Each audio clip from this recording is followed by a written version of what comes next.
Yo YouTube, c'est Mariamaf et aujourd'hui on se retrouve pour la preview de l'épisode 241 de Boruto. Alors d'abord on va décortiquer la preview, voir à peu près ce qui va se passer. Je vous informe que c'est pas officiel, ce ne sont pas les résumés officiels.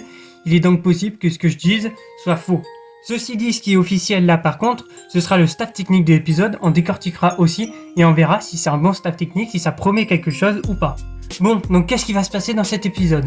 Selon moi, le tout début de l'épisode, ça va raconter la reconstruction du navire et va montrer quelques autres scènes du quotidien de Boruto et les autres. Mais pendant la construction du navire, je pense que la sœur de Ikada va tout simplement aller chercher. Selon moi, c'est la mère qui lui a demandé de convaincre Ikada de revenir. Comme on peut le voir dans l'épisode 240 où elle dit qu'elle va devoir récupérer Ikada et qu'il va devoir se battre avec eux. Je pense donc que Ikada sera confronté à un dilemme moral. Est-ce qu'il doit rester et essayer d'accomplir son rêve avec les bateaux, etc. ou est-ce qu'il doit rejoindre sa famille?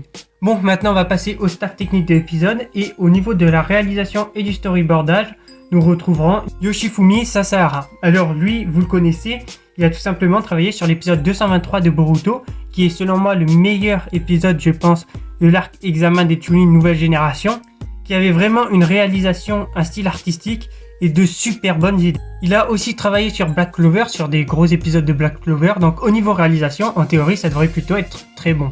Au niveau de l'animation, nous retrouvons Ichiro Uno. Alors lui, vous le connaissez forcément, c'est un mec, il est incroyable. Bien sûr, il a travaillé sur de très gros épisodes, genre le 189, le 204, le 218, mais il travaille aussi très régulièrement sur des épisodes beaucoup plus faibles, et grâce à sa patte artistique, il donne vraiment un truc.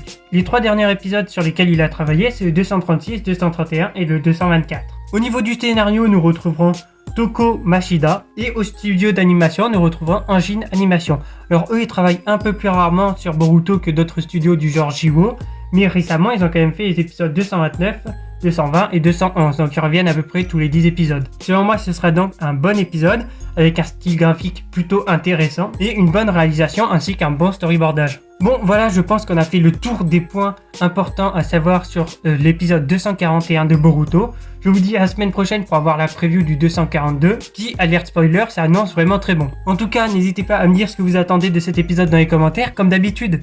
Ne spoilez pas si vous avez le résumé officiel, c'est complètement idiot de faire ça. Je vous dis à la prochaine, et ciao.